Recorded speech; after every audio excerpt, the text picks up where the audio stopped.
This is Trudy with Virtual Tarot, the Psychic Network.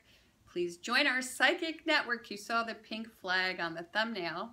All you have to do is click the link below, go to myvirtualtarot.com, register, and you can register to become either a reader or you can go to the homepage and get a reading for donation only. And so what's better than that?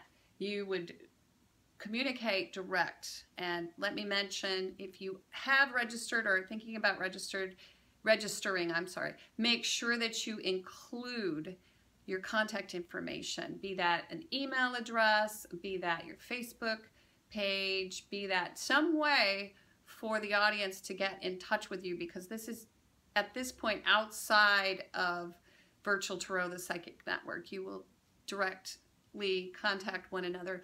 Think of it as the Craigslist of psychic networks, healing networks, okay? Okay, and Gemini, that said, let's get into your reading. You're going to have a fabulous reading, okay? Please check your rising, your moon, and also your Venus and your Mars. Pay specific attention to your moon and your Venus, because those are your relationship houses. You can click the link below, astrodance.com, to discover what those are. Okay, here we go. First card for Gemini, King of Swords. All right, and so the King of Swords would be your male counterpart. And this energy can also cover you for the month. If you are female, it can cover you. If you are male, it can cover you. And so Libra, Aquarius, Gemini energy, male energy. This is a very logical type of energy, and black and white, contracts, government officials, lawyers. These are people who abide by the fine print. And they are also people who are extremely witty. They can play games, and also they can make your life kind of miserable if you get on the wrong side of them. And these are not people who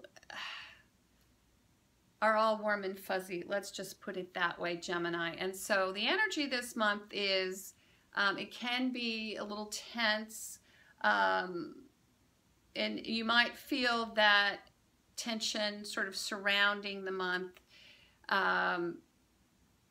But you can work with it. This is your sign. You understand the air signs, and you understand what it means to be communicated to in a way that is almost blunt to the point of painful. And so why am I saying all of that? Well, because this king did come up reversed.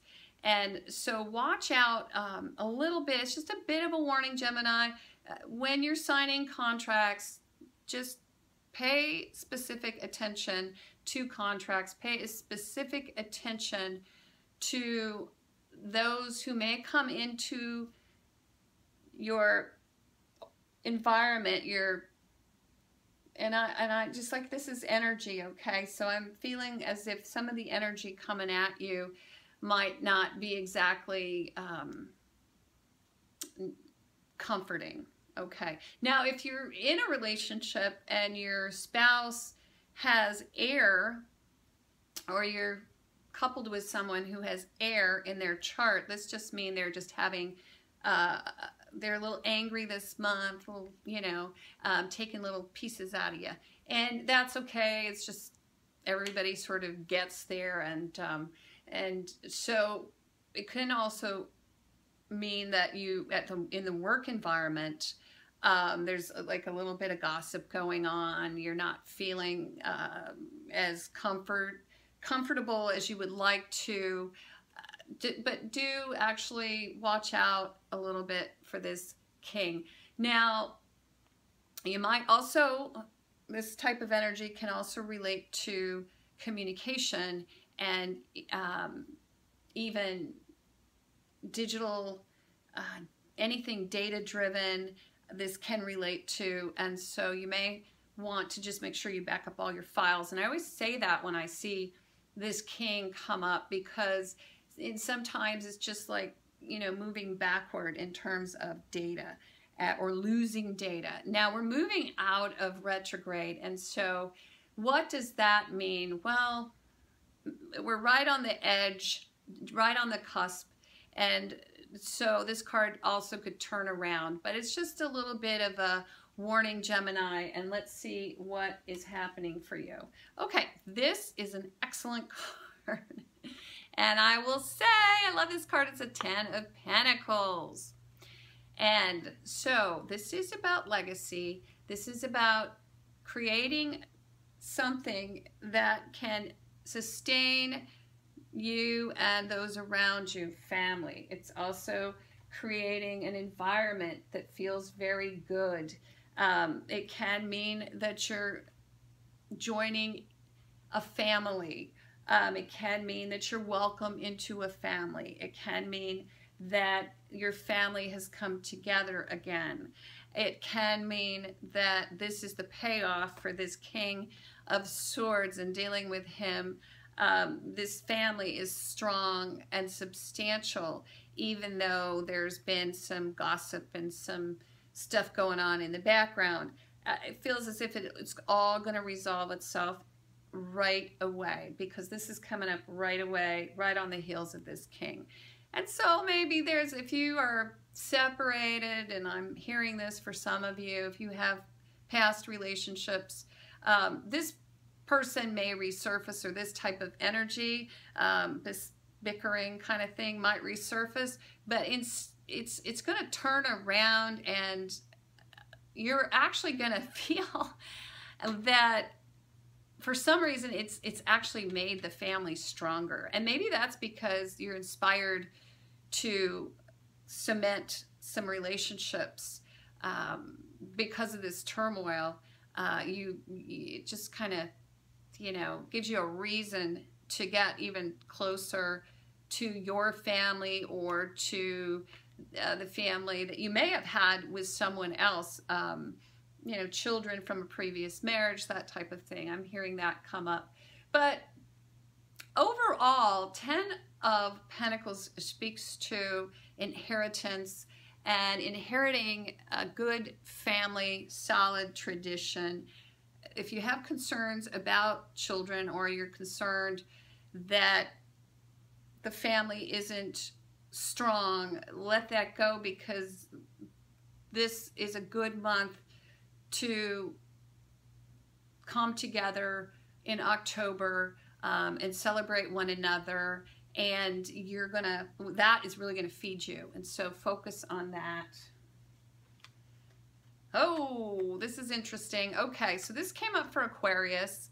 Again, it looks as if this is a month to really concentrate and focus on projects. Lots and lots of projects going on this month, in the month of October. You're going to be working, and again, paying attention to detail and creating each project individually, maybe not multitasking as much as you ordinarily do, and I hear that loud and clear, and not allowing this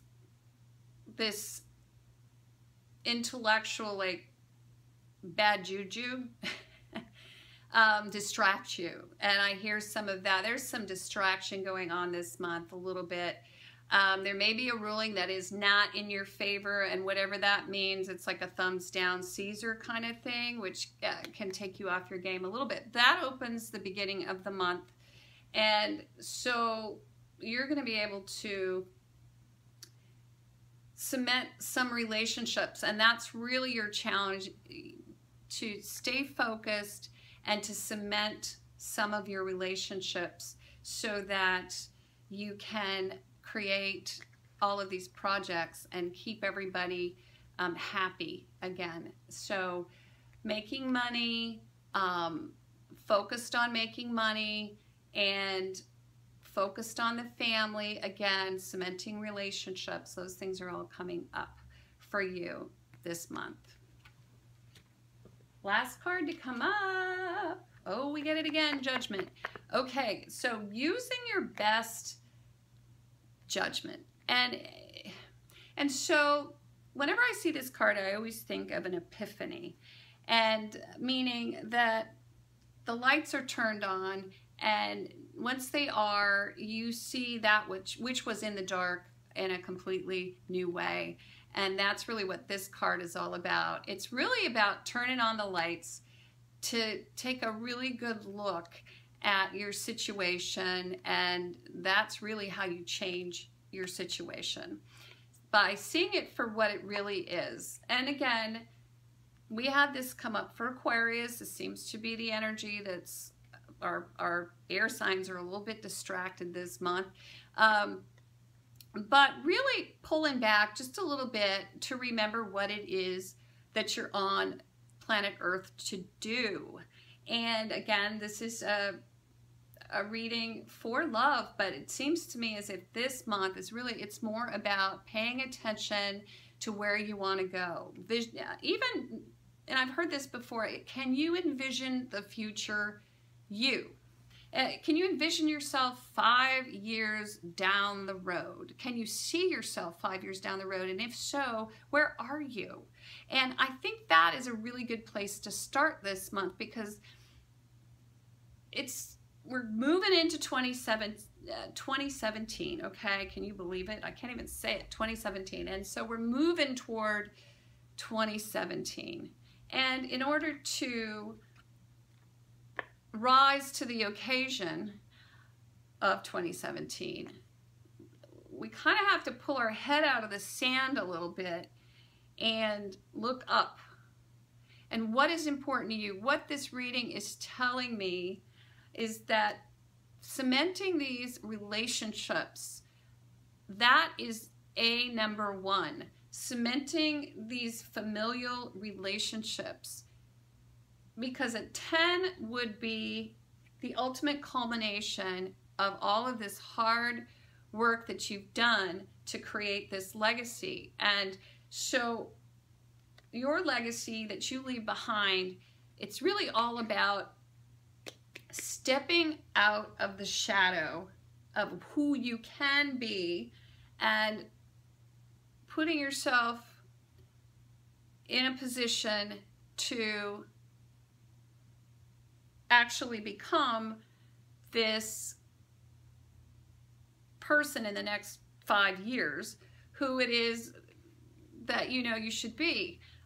Taking a risk, getting out of the house, joining some organizations, and really just aligning yourself with your true purpose. And that's what I'm hearing. Every decision that you make in life should be aligned with that true purpose. Every decision should bring you a little bit closer to your ultimate goal of becoming actualized.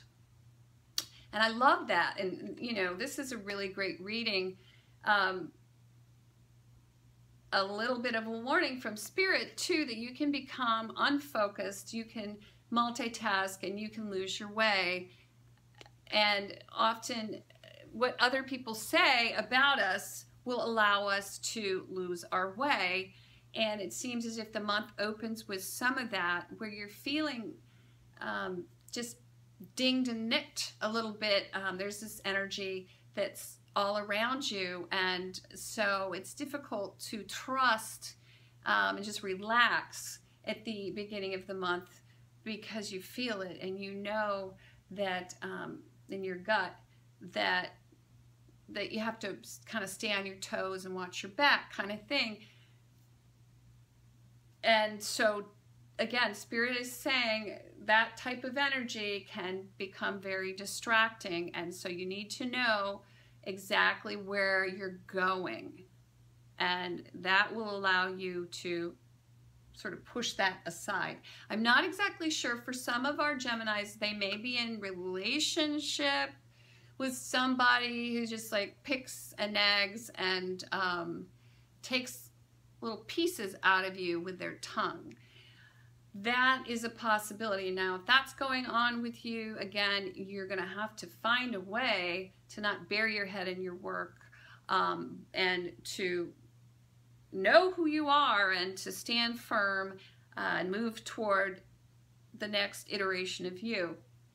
I'm hearing some of that. If you are attracted, again, Gemini, to men who are like you, but not your strong points, your weak points, that evaluation will occur toward the end of the month, and you will begin to see, you will have an epiphany. The idea is to trust your instincts and to know that as an air sign, you have many, many strengths. However, when you partner with someone who is of the same sign and they use their powers for ill, you have your strengths, they have the same strengths, you admire those strengths in this person, however they use their powers for ill, and you notice it, pay attention. That's what I'm hearing. Do not bury yourself in work. Do not bury yourself in their work. Don't bury yourself in trying to fix it. Just be aware and cement relationships, because you need a foundation as you're going through these things if you are. Now, this is not going to resonate for all of our Geminis. Again, I'm feeling as if this king could be past relationship coming back around, and somehow it's seeping into your life once again. And so it's your lesson and it's coming back. It's actually going to be dealt with this time if you pay attention and you don't just make yourself busy and ignore what you've learned. So there you go, Gemini. You're going to learn a lot this month. I'm a Gemini, and so wow, thanks. Please tune in, join the Psychic Network if you would like personal and private reading, which will be much more in-depth and speak to your personal issues, problems, relationships. And I hear all kinds of things from all over the world, and really beautiful, actually, though. Thank you very much. I appreciate it. I have to say, there are some people who come to me and they are so, so lovely, and I just thank you. You actually help me in many ways. So sweet emails, sweet communication from you guys. So thank you so much. Please join me again in the month of November and get a reading, why don't ya?